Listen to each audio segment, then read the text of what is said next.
성도 여러분 안녕하십니까? 오늘 이 시간에는 로마서 7장의 말씀을 보겠습니다. 로마서 7장입니다. 로마서 7장 5절의 말씀을 먼저 읽겠습니다. 로마서 7장 5절. 우리가 육신에 있을 때에는 율법으로 말미암는 죄의 정욕이 우리 지체 중에 역사하여 우리로 사망을 위하여 열매를 맺게 하였더니 이제는 우리가 얽매였던 것에 대하여 죽었으므로 율법에서 벗어났으니 이러므로 우리가 영의 새로운 것으로 섬길 것이요 율법 조문의 묵은 것으로 아니할지니라. 이 로마서 7장의 말씀을 이 구절을 잘 이해해야 합니다. 얽매였던 것, 우리가 무엇에 얽매였을까요? 율법으로 말미암는 죄의 정욕이 무엇일까요? 죄가 무엇일까요? 진짜 죄가 무엇일까요? 성경에서 말하는 죄는 율법을 어기는 것입니다. 불법이 죄입니다. 그런데 율법을 어기는 이 율법을 지키지 않는 이 불법이 어떤 의지의 작동에 의하여 이루어질까요? 요한복음 8장을 한번 보시겠습니다. 요한복음 8장 44절입니다. 요한복음 8장 44절을 읽겠습니다. 너희는 너희 아비 마귀에게서 났으니 너희 아비의 욕심대로 너희도 행하고자 하느니라. 그는 처음부터 살인한 자요 진리가 그 속에 없으므로 진리에 서지 못하나니 이는 그가 거짓말쟁이요 거짓의 아비가 되었음이라. 너희는 너희 아비 마귀에게서 났으니 라는 이 말씀을 보면 우리는 죄를 지은 이후로 아담이 죄를 지은 이후로 죄의 종으로 태어납니다. 그래서 우리는 다른 법의 지배를 받고 있습니다. 요한복음 8장 32절 진리를 알지니 진리가 너희를 자유롭게 하리라. 예수님께서 대답하시되 진실로 진실로 너희에게 이르노니 죄를 범하는 자마다 죄의 종이라. 죄를 범하는 자마다 죄의 종이라는 말은 죄의 종이기 때문에 죄를 범하고 있다 이 말입니다. 진리를 알지니 진리가 너희를 자유롭게 하리라는 말은 진리가 우리 안에 들어옴으로 인해서 우리가 죄를 이길 수 있는 힘을 갖게 된다 이 말입니다. 로마서는 성령의 힘을 받아서 우리가 죄를 지배할 수 있게, 죄를 제어할 수 있게, 더 이상 죄를 짓지 않을 수 있게 되는 힘의 원리에 대하여 설명하고 있습니다. 이 힘의 원리는 예수님 오시는 날까지 계속해서 작동할 것입니다. 왜냐하면 이 세상에 사탄이라는 존재가 사람들을 계속해서 죄로 이끌기 때문에 그렇습니다. 아주 강력한 힘으로 사람들을 죄로 이끕니다. 하나님의 백성이라고 자부하는 사람들도 이 사탄의 이끌림에 끌려가고 있습니다. 그러므로 우리는 이 이끌림에 대하여 하나님의 능력을 힘입어서 저항하고 하나님의 힘으로 의의 백성으로 살아남아야 합니다. 로마서 7장 5절로 다시 돌아가면 율법으로 말미암는 죄의 정욕이라는 게 무엇일까요? 그리고 율법으로 말미암는 죄의 정욕과 그것에 얽매였던 것에 대하여 죽었다라는 말은 무엇일까요? 율법에 대하여 우리가 죽었으므로 율법으로부터 우리가 벗어났다는 뜻일까요? 로마서 7장은 잘못 읽으면 우리가 율법으로부터 벗어났다는 뜻으로 이해할 수 있습니다. 하지만 우리가 벗어나게 된 것은 율법으로 말미암는 죄의 정욕입니다. 율법이 다가오면 죄의 정욕이 더 강해지는 성향이 있다는 것입니다. 어떤 것이 율법으로 말미암는 죄의 정욕일까요? 사람들은 평상시에 아무렇지 않다가도 이것을 만지지 말라고 하면 더 만지고 싶어집니다. 그것이 율법으로 말미암는 죄의 정욕입니다. 사탄이 하와에게 없던 마음을 넣었습니다. 사탄이 맨 처음에 에덴 동산에 하와가 혼자 있을 때 이 선악을 알게 하는 나무의 열매를 제공하면서 그 하와의 마음 가운데 탐심을 넣어줬습니다.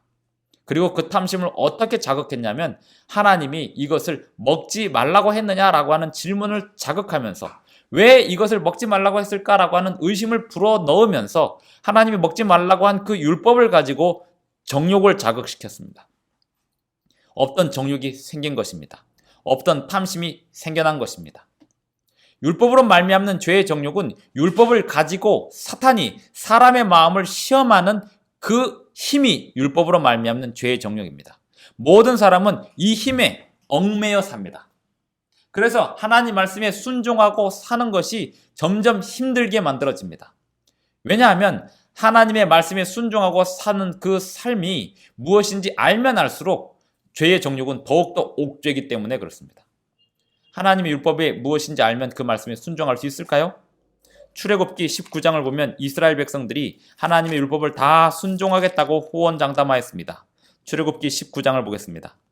출애굽기 19장 6절 읽겠습니다. 너희가 내게 대하여 제사장 나라가 되며 거룩한 백성이 되리라. 너는 이 말을 이스라엘 자손에게 전할지니라. 7절 모세가 내려와서 백성의 장로들을 불러 여호와께서 자기에게 명령하신 그 모든 말씀을 그들 앞에 진술하니 백성이 일제히 응답하여 이르되 여호와께서 명령하신 대로 우리가 다 행하리이다. 모세가 백성의 말을 여호와께 전하매 백성들이 아주 용감하게 여호와께서 우리에게 이르신 말을 다 전하겠습니다. 아니, 다 지키겠습니다. 다 행하겠습니다. 이렇게 이야기합니다. 무엇을 근거로 그렇게 얘기했을까요? 그들은 자기들의 의지를 믿는 근거로 그렇게 얘기했습니다. 그래서 이 신의 산에서 맺은 언약을 성경에서는 옛 언약이라고 합니다. 옛 언약이란 자신의 의지로 맺은 언약입니다. 하나님의 의지가 사람의 의지와 맞닿아서 사람의 의지가 하나님 앞에 순종이 되면서 맺어지는 언약이 되어야 하는데 하나님의 명령이 내려왔을 때 백성들은 자신의 의지를 믿고 다 순종하겠습니다 라고 얘기했습니다. 그것은 마태복음에 나오는 베드로의 고백과도 비슷한 것이었습니다. 마태복음 26장을 보겠습니다. 마태복음 26장 34절 예수께서 이르시되 내가 진실로 너에게 이르노니 오늘 밤 닭 울기 전에 내가 3번 나를 부인하리라. 베드로가 이르되 내가 주와 함께 죽을지언정 주를 부인하지 않겠나이다 하고 모든 제자도 그와 같이 말하니라. 베드로가 예수님과 죽을지언정 예수님을 절대로 부인하지 않겠습니다라고 자신 있게 이야기하였습니다. 그리고 다른 제자들도 다 그렇게 얘기했습니다. 그리고 예수님께서 십자가에 돌아가셨을 때 제자들은 다 도망갔고 다 배신했습니다. 베드로는 예수님을 3번이나 부인을 했습니다. 닭이 2번째 울었을 때 닭의 울음소리를 듣고 회개의 영이 내려온 베드로에게 하나님의 역사가 일어났고 베드로는 자신의 상태를 제대로 알게 되었습니다. 율법으로 말미암는 죄의 정욕이란 율법에 대해서 알면 알수록 더 옥죄는 죄의 정욕입니다. 어린아이들은 오늘 지금 이 순간부터 이거 만지지 마라. 그러면 하루 종일 저건 왜 만지지 말라고 했을까? 계속해서 의심을 갖고 언젠가 한 번은 만지게 됩니다. 그것이 하지 말라고 하면 더 하고 싶어지는 율법으로 말미암는 죄의 정욕입니다. 하지 말라는 건 왜 하고 싶을까요? 하지 말라는 그 법 자체가 나쁜 걸까요? 하지 말라는 그 법 자체가 나쁜 게 아닙니다. 하지 말라는 말을 들으면 더 하고 싶어지는 죄의 정욕, 사단의 지배를 받는 사람들의 특징입니다. 하나님이 우리에게 주신 좋은 음식들이 무엇입니까? 창세기 1장에서 우리에게 씨 맺는 채소와 과일을 우리에게 주셨습니다. 우리가 그 채소와 과일을 먹는 게 우리의 입맛에 맞습니까? 아니면 튀김과 고기와 또 기름진 요리된 음식들을 먹는 게 우리 입맛에 맞습니까? 사람들은 하나님의 본래 우리에게 주신 그 아름다운 식욕과 아름다운 욕구, 그 욕구들을 제대로 발휘하지 않고 그것을 비틀어서 죄의 정욕을 가미해서 발휘하고 있습니다. 로마서 7장 1절 형제들아 내가 법 아는 자들에게 말하노니 너희는 그 법이 사람이 살 동안만 그를 주관하는 줄 알지 못하느냐. 남편이 있는 여인이 그 남편 생전에는 법으로 그에게 매인 바 되나 만일 그 남편이 죽으면 남편의 법에서 벗어나느니라. 남편이 있었고 아내가 있는데 남편의 법에서 벗어나는 방법은 남편이 죽는 것이었습니다. 남편이 죽으면 아내는 그 남편의 그 얽매임에서 벗어나게 됩니다. 이 남편과 아내의 관계 속에서 아내가 자유롭지 못한 관계였어요. 그래서 남편이 그 아내를 옥죄고 있다가 그 남편이 죽었습니다. 그러므로 만일 그 남편 생전에 다른 남자에게 가면 음녀지만 그러나 만일 남편이 죽으면 그 법에서 자유롭게 되나니 다른 남자에게 갈지라도 음녀가 되지 아니하느니라. 마찬가지로 그러므로 내 형제들아 너희도 그리스도의 몸으로 말미암아 율법에 대하여 죽임을 당하였으니 이는 다르니 곧 죽은 자 가운데서 살아나신 이에게 가서 우리가 하나님을 위하여 열매를 맺게 하려 함이라. 사도 바울이 남편과 아내의 비유를 이야기했는데요. 남편이 죽으면 아내는 자유로워진다. 이런 이 비유를 통해서 율법과 우리와의 관계를 이야기하는데요. 율법이 죽은 게 아닙니다. 우리가 죽은 겁니다. 착각하지 말아야 됩니다. 남편과 아내에서 남편이 죽어서 아내가 자유롭게 되었지만 율법과 우리와의 관계에서 율법이 죽은 게 아니라 우리가 죽었습니다. 그래서 율법은 살아있지만 우리가 예수님 안에서 새로운 관계를 맺게 됩니다. 율법이 문제가 아니라 율법으로 말미암는 죄의 정욕, 율법을 둘러싸고 있는 이 죄의 정욕, 선악을 알게 하는 나무의 열매는 하나님의 율법이었습니다. 그런데 선악을 알게 하는 나무의 열매를 둘러싸고 있는 사탄, 그 뱀으로 변장한 그 사탄이 율법으로 말미암는 죄의 정욕입니다. 그래서 그 율법이 좋은 거지만 그 율법을 죄의 정욕을 자극하는 도구로 사용하고 있습니다. 누가요? 사탄이요. 사람들은 하나님의 말씀에 순종할 수 있다라고 자기 스스로 착각하고 삽니다. 내가 언젠가 마음만 먹으면 교회 나갈 수 있고 언젠가 마음만 먹으면 하나님 말씀에 순종할 수 있고 내가 마음먹게 달렸다라고 생각합니다. 천만의 말씀이에요. 하나님께서 부르실 때 응답하셔야 됩니다. 하나님께서 오라고 하실 때 예라고 대답하고 따라야 합니다. 하나님께서 우리에게 주시는 그 시간에 순종해야 합니다. 우리가 우리의 마음대로 우리의 의지대로 언젠가 하나님 말씀에 순종하기로 선택하면 되겠지라는 생각은 철저히 율법으로 말미암는 죄의 정욕에 점점 더 얽매이는 것입니다. 5절 우리가 육신에 있을 때에는 율법으로 말미암는 죄의 정욕이 우리 지체 중에 역사하여 우리로 사망을 위하여 열매를 맺게 하였더니 그 율법으로 말미암는 죄의 정욕은 사람을 결코 그 죄의 정욕으로부터 벗어나지 못하게 만듭니다. 그리고 율법이 있다는 사실을 알면 알수록 더 옥죄입니다. 7절 그런즉 우리가 무슨 말을 하리요 율법이 죄냐 그럴 수 없느니라 선악을 알게 하는 나무의 열매를 하나님이 만드셨고 그 열매를 가지고 사탄이 사람을 범죄케 했다고 해서 선악을 알게 하는 나무의 열매가 죄냐 아니라 이거죠. 선악을 알게 하는 나무의 열매를 가지고 죄를 짓게 만든 사탄이 죄죠. 율법으로 말미암는 죄의 정욕을 우리가 잘 이해해야 합니다. 율법이 죄냐 그럴 수 없느니라 율법은 신령한 것이라고 말하고 있습니다. 8절 7절 그럼 그 율법은 뭘까요? 율법은 십계명을 말합니다. 율법이 죄냐 그럴 수 없느니라 율법으로 말미암지 않고는 내가 죄를 알지 못하였으니 곧 율법이 탐내지 말라 하지 아니하였더라면 내가 탐심을 알지 못하였으리라. 10번째 계명. 십계명의 10번째 계명 하나만 예시로 들어서 설명합니다. 십계명에서 탐심을 말해주지 않았다면 탐심이 죄라는 사실도 몰랐을 거다. 왜 10번째 계명을 이야기할까요? 사람들은 첫째부터 9째 계명까지는 눈에 보이는 계명입니다. 그런데 10번째 계명, 내 이웃의 소유를 탐내지 말고 내 이웃의 아내를 탐내지 말라고 하는 이 10번째 계명은 보이지가 않습니다. 자기도 잘 모릅니다. 내가 얼만큼 탐심의 소유자인지 자기도 구별하지 못합니다. 하지만 하나님의 영께서 우리의 마음을 비춰주실 때 우리가 얼마나 많은 불편한 탐심의 소유자들인지 알게 됩니다. 율법은 거울과 같습니다. 율법은 신령한 것입니다. 그런데 그 율법을 대하는 우리의 태도에 우리의 자신감이 붙을 때 우리가 할 수 있다라고 하는 착각에 갖게 될 때 하나님의 율법은 우리에게 죄를 짓게 만드는 정욕으로 작용한다는 것입니다. 언제부터 이렇게 됐을까요? 에덴 동산 이후에 이렇게 되었습니다. 에덴 동산 이전에는 선악을 알게 하는 나무의 열매를 먹지 말라는 그 율법을 지키면 그 율법을 지키기만 해도 영원한 생명이 유지될 수 있었습니다. 하지만 이제는 율법을 지킨다고 회복될 수 없습니다. 왜냐하면 우리의 의지로 율법을 지킬 수가 없고 우리보다 더 강한 사탄이라고 하는 존재가 우리를 율법을 지키지 못하도록 억제기 때문에 그렇습니다. 더 고약한 것은 율법을 알면 알수록 그것을 지키려고 노력하면 노력할수록 더 못 지키도록 얽매인다는 것입니다.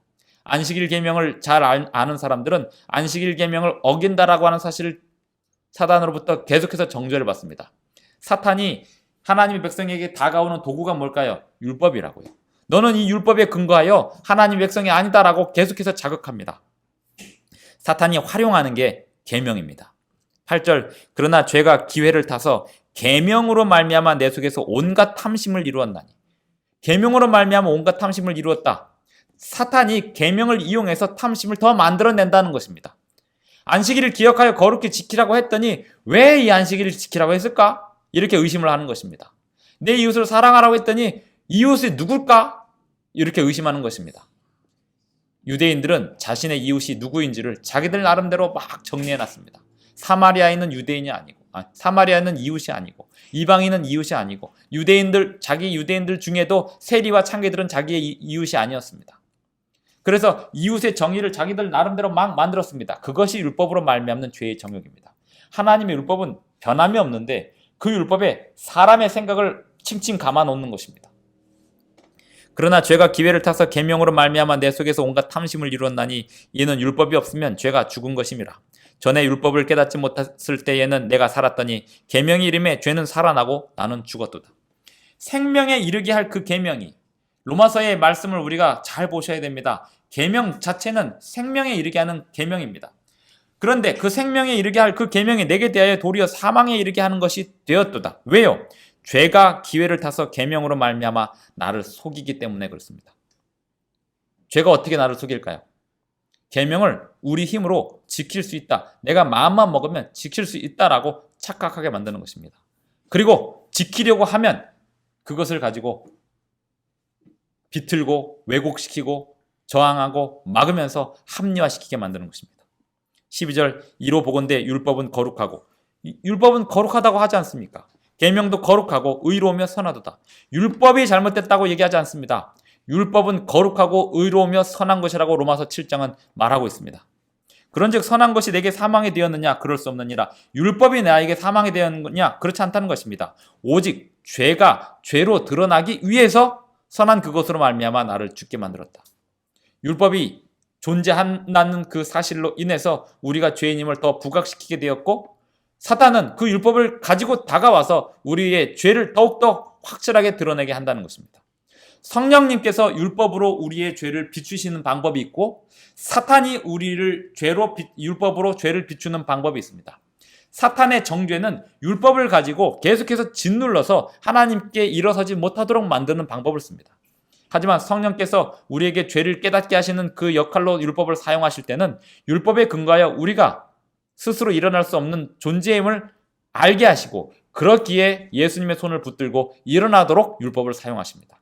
사탄도 율법을 사용하고 하나님도 율법을 사용하십니다. 사탄은 율법을 통해서 정죄하고 짓누르는 용도로 사용하고, 하나님은 그 율법을 통해서 스스로 할 수 없다는 것을 인정하게 만들고, 그래서 손을 붙들고 일어나게 만듭니다. 14절 우리가 율법은 신령한 줄 알거니와 나는 육신에 속하여 죄 아래에 팔렸도다.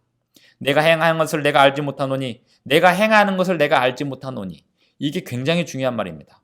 내가 행하는 것을 내가 알지 못한다. 예수님께서 십자가에 돌아가실 때 이렇게 말씀하셨습니다. 주여 저들을 용서하소서. 저들은 자기들이 하는 일을 알지 못함이니이다. 내가 행하는 것을 내가 알지 못한다라고 하는 이 사실을 인정할 때 하나님의 율법에 순종하기 위하여 하나님을 붙들게 되어 있습니다.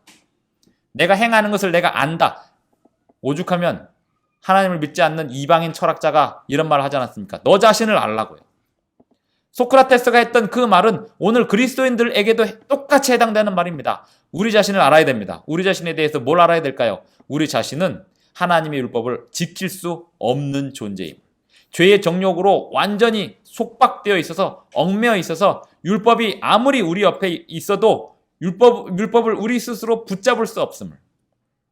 14절 우리가 율법은 신령한 줄 알거니와 나는 육신에 속하여 죄 아래에 팔렸도다. 내가 행하는 것을 내가 알지 못하노니 곧 내가 원하는 것을 행하지 아니하고 도리어 미워하는 것을 행함이라. 내가 원하는 건 하나님의 율법을 지키는 거예요.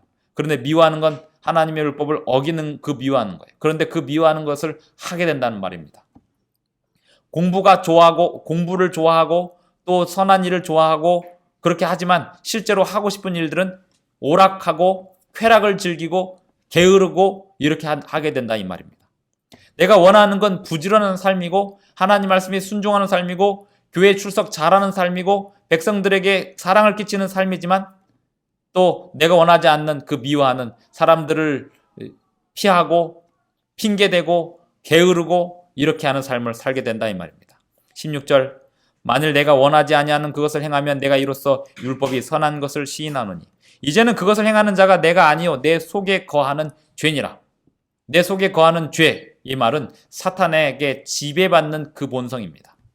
18절 내 속 곧 내 육신에 선한 것이 거하지 아니하는 줄 아노니 원함은 내게 있으나 선을 행하는 것은 없노라. 이것은 동양 철학에서 말하는 성악설, 성선설 그런 개념이 아닙니다. 사람은 본래 악하거나 사람은 본래 선하거나 그런 개념이 아닙니다. 사탄은 이 인간의 연약성을 계속해서 자극해서 사탄이라고 하는 존재가 사람을 죄짓게 만드는 것입니다. 그것이 답을 사람에게서 찾으면 안 됩니다. 하나님에게서 찾아야 되고 사탄에게서 찾아야 됩니다. 사람이 죄짓게 되는 것은 사탄의 그 힘에 눌려서 죄를 짓게 되는 것이고, 사람이 의를 행하게 되는 것은 하나님의 힘을 힘입어서 의를 행하게 되는 것입니다. 사람은 자꾸 자기 안에서 찾으려고 하는데 자기 안에서 찾을 것 아무것도 없습니다. 밖에서 찾아야 됩니다. 하나님을 택할 것이냐, 사탄을 택할 것이냐, 우리는 둘 중에 하나만을 택하고 살아야 합니다. 19절, 내가 원하는 바 선은 행하지 아니하고 도리어 원하지 아니하는 바 악을 행하는도다. 만일 내가 원하지 아니하는 그것을 하면 이를 행하는 자는 내가 아니요 내 속에 거하는 죄니라. 그러므로 내가 한 법을 깨달았노니, 이 법은 율법이 아닙니다. 한 법, 그렇게 되는 이치를 말합니다. 그렇게 될 수밖에 없는 거예요. 그렇게 될 수밖에 없는 게 뭐냐면, 그러므로 내가 한 법을 깨달았노니 곧 선을 행하기 원하는 나에게 악이 함께 있는 것이로다. 사도 바울이 이렇게 고백합니다. 선을 행하기 원하는 나에게 악이 함께 있다. 이건 하나님이 계시고 사탄도 같이 있다, 이 말입니다. 사탄이 내 안에 있고 하나님 내 안에 있는 걸까요? 아니요. 사탄이 밖에서 계속해서 나를 악으로 끌고 갑니다. 하지만 하나님은 계속해서 나를 의로 끌고 갑니다. 내가 선택 끊임없이 해야 합니다.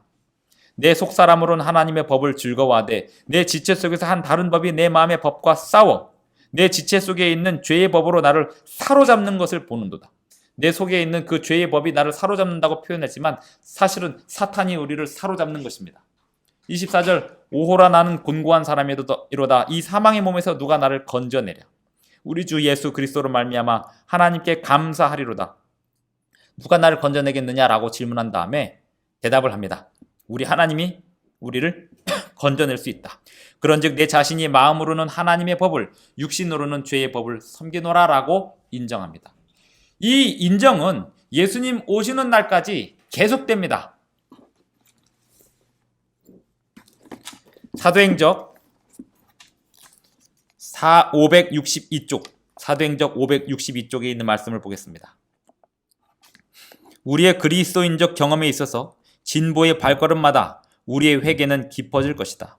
우리는 그리스도 안에서만 우리의 충분함이 있다는 것을 알 것이며 다음과 같은 사도의 고백이 우리의 것이 되게 할 것이다. 내 속 곧 내 육신에 선한 것이 거하지 아니하는 줄을 아노니 내게는 우리 주 예수 그리스도의 십자가 외에 결코 자랑할 것이 없으니 그리스도로 말미암아 세상이 나를 대하여 십자가에 못 박히고 내가 또한 세상을 대하여 그러하니라.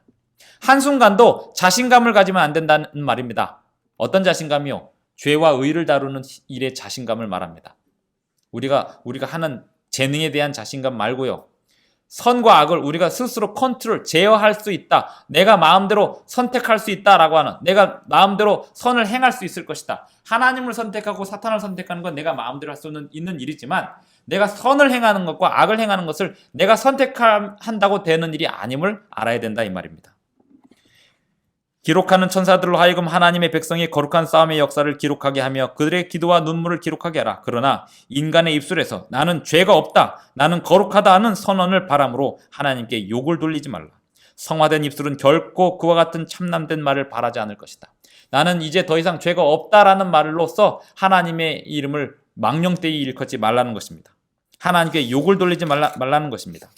거룩하다고 크게 공언하고 싶어하는 사람들은 하나님의 율법의 거울을 들여다보라.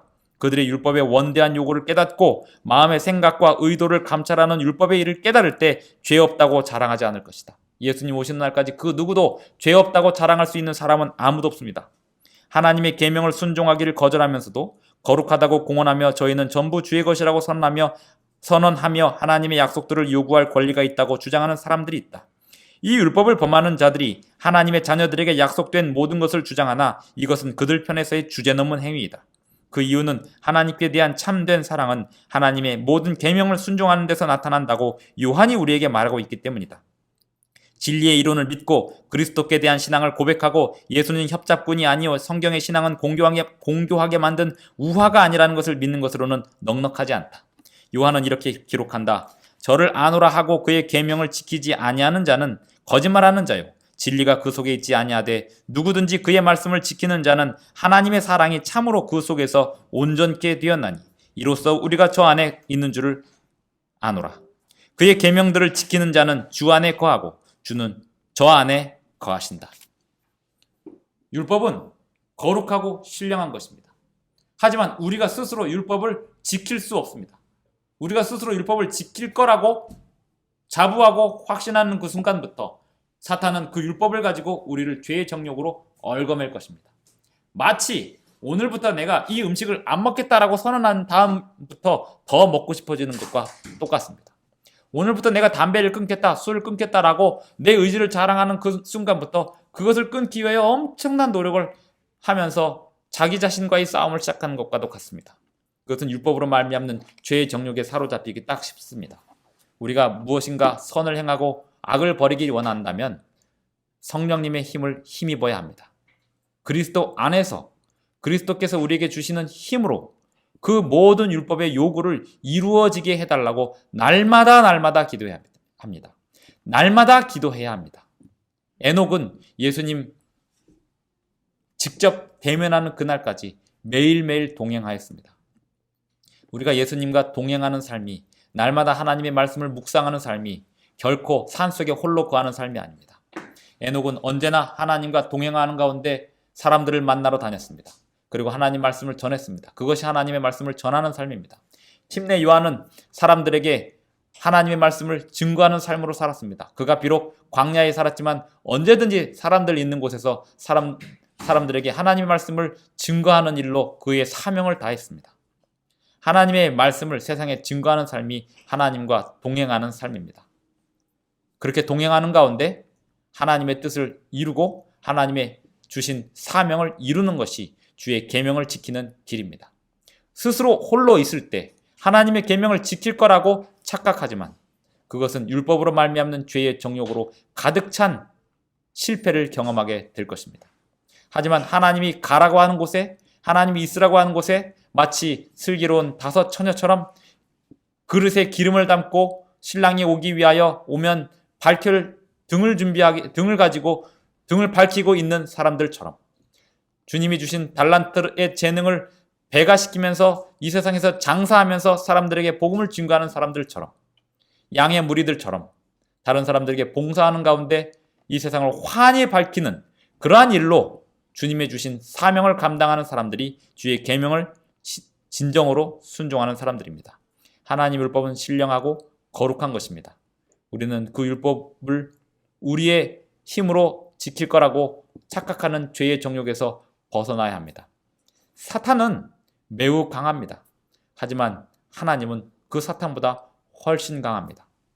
우리는 사탄을 이길 수 없지만 우리가 하나님과 동행하는 동안에 사탄은 결코 우리를 해칠 수 없습니다. 결코 우리를 지배할 수 없습니다. 날마다 주님의 말씀에 순종하는 가운데 주님의 능력을 힘입어 살아가는 저와 여러분이 되기를 바라면서 오늘 로마서 7장 말씀을 마치겠습니다. 기도하겠습니다. 하늘에 계신 우리 아버지, 율법으로 말미암는 죄의 정욕, 사탄이 활용하는 계명의 능력, 그것이 무엇인지 알게 하여 주시오니 감사를 드립니다. 이제는 하나님이 활용하시는 율법의 힘, 하나님이 지켜주시는 율법의 능력, 그것으로 사탄의 정욕을 이겨낼 수 있도록 도와주시옵소서. 예수님의 이름으로 기도드리옵나이다. 아멘.